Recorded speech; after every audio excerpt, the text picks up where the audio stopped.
Hi, Trinity families. Welcome to the 3rd of December.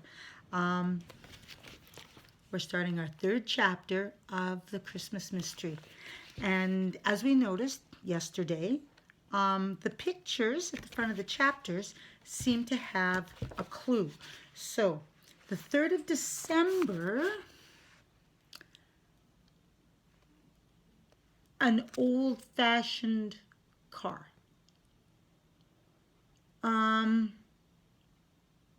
Yeah, we just need to read and find out how that fits in to this story. The 3rd of December. Like running before the wind, or like rushing down a moving staircase. Okay, I guess we'll read and find out, won't we? Joachim woke up early on the morning of the 3rd of December.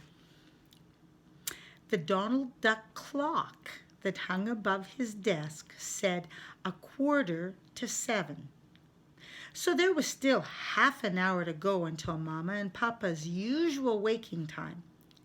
He remembered that he dreamt about something strange, but he was not quite sure what. It had been something to do with the angel Ethereal and the lamb. He pulled himself up in bed and peered at the magic Advent calendar. At the top of the picture, several angels were floating down through the clouds in the sky. One of them was blowing a trumpet. That was to wake up all the sheep and the shepherds, of course. Joachim imagined that the angel on the right of the picture must be Ethereal.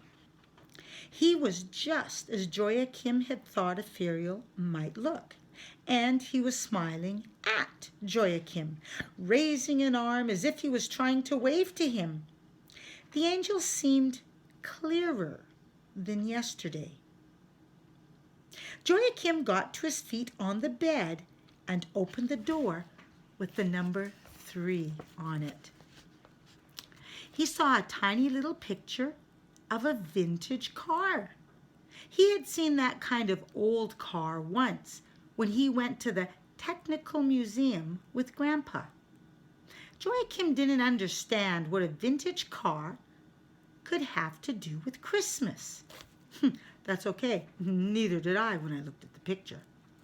But then he picked up the little piece of paper that had fallen out of the calendar and down onto his pillow.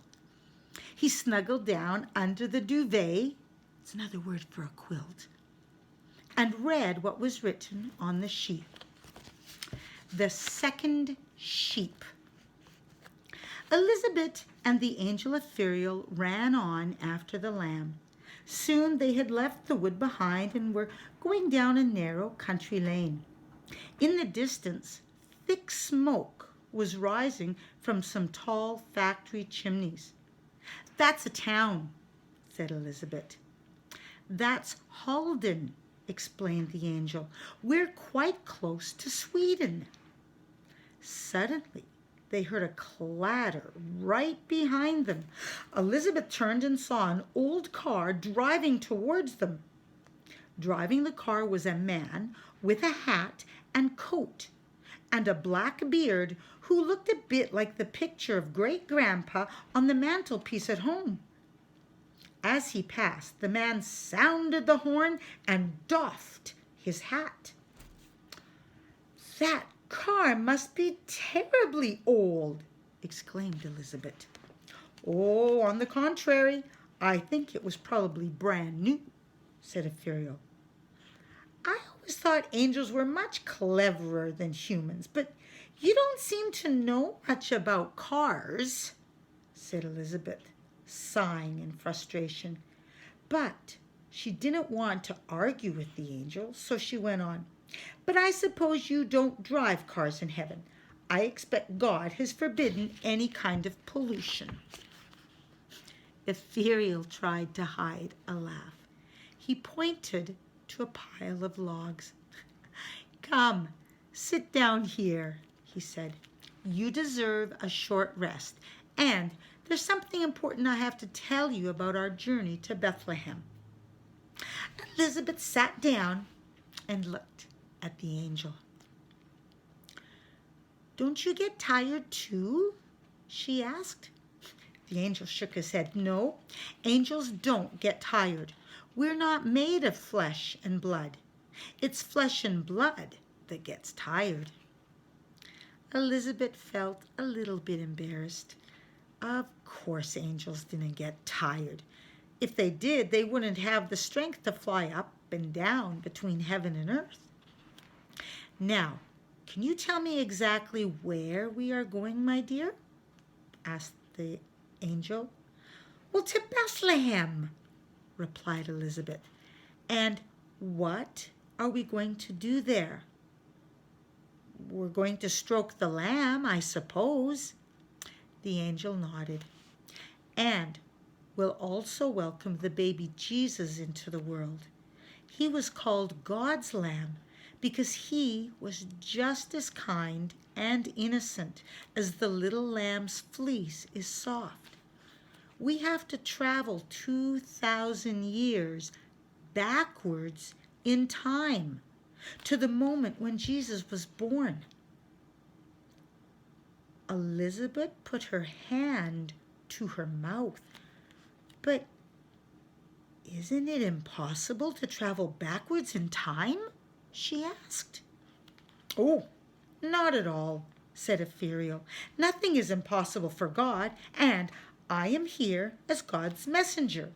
We have a small part of the journey behind us already.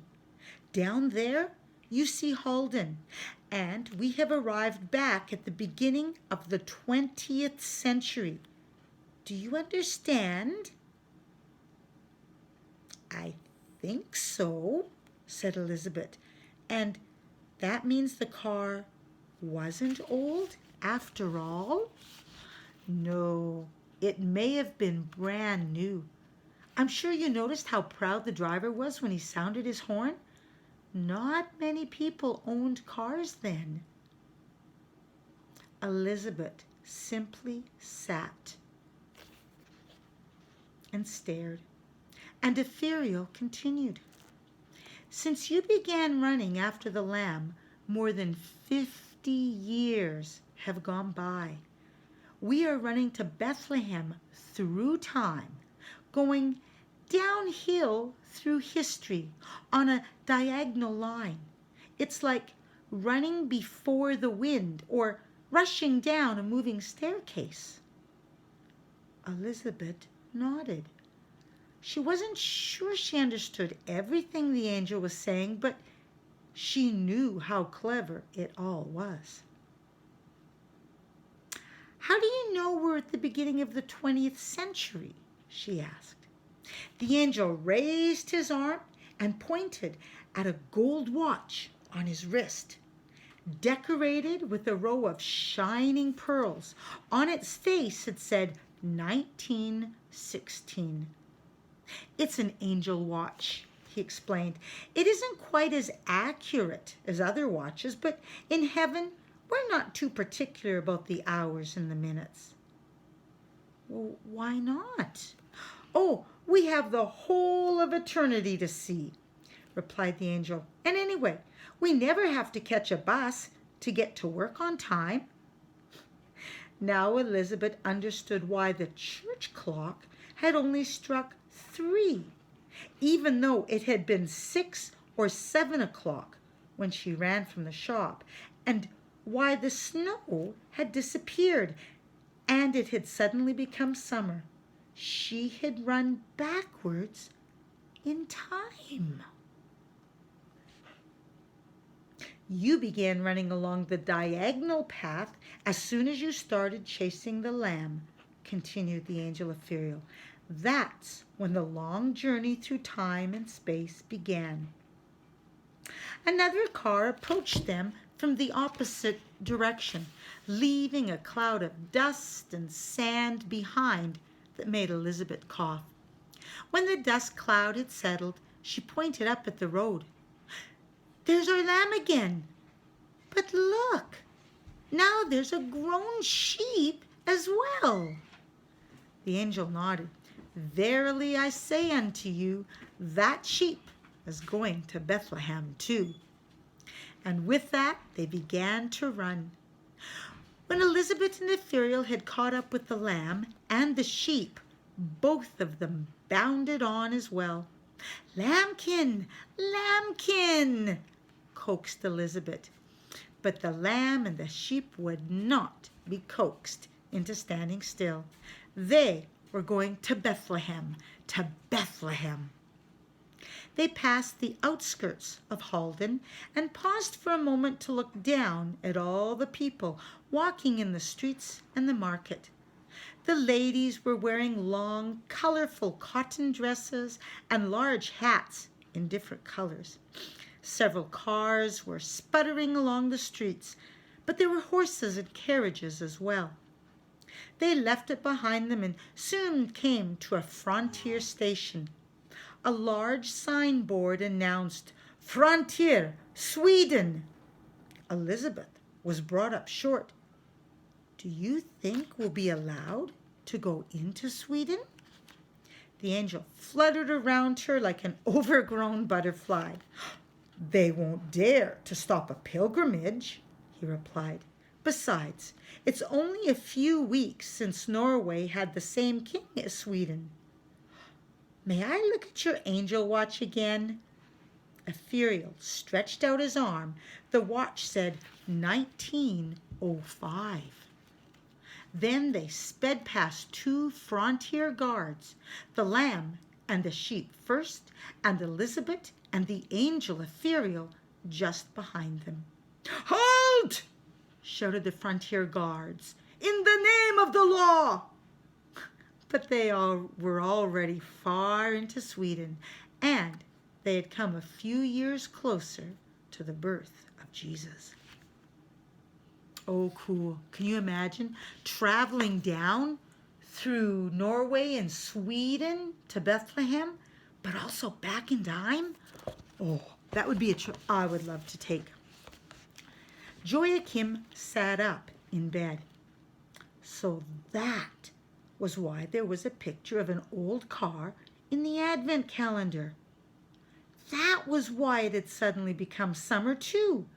Joachim made haste to lock the piece of paper with the story about Elizabeth and Ithuriel into the secret box, in case Mama and Papa came into the bedroom. Afterwards, he sat for a long time, thinking over what he had read. Joachim was old enough to know that you can't really run backwards in time, but at least you can do it in your thoughts. At school, he had learned that 1,000 years to mankind can seem like one single day to God. And the angel Ithuriel had told Elizabeth that nothing is impossible for God. Could Elizabeth and the angel really have run backwards in time?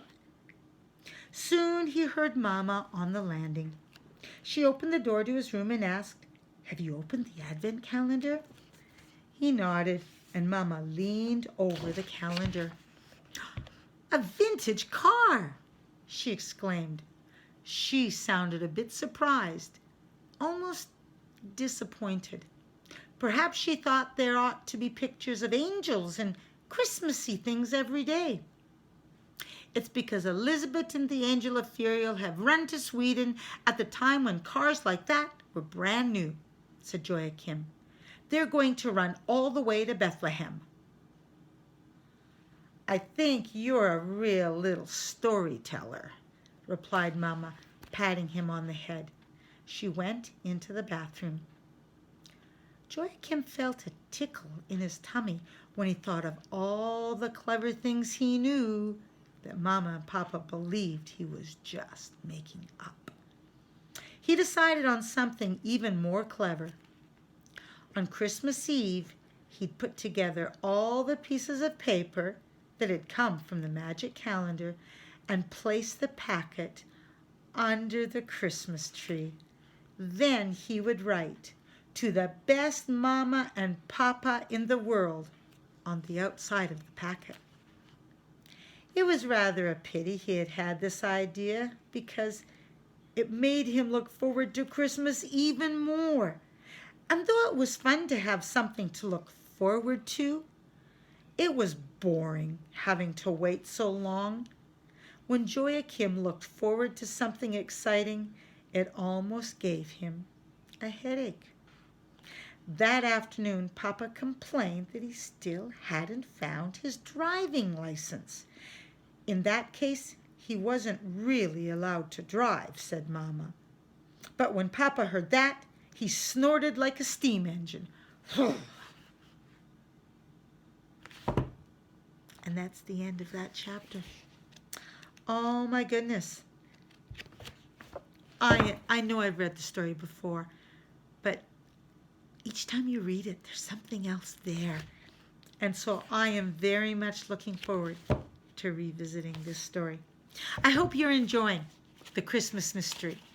Tomorrow, I'll see you again, and we'll look at chapter 4, or the 4th day of December, or the next adventure of Elizabeth and the Angel Ethereal. Bye, y'all.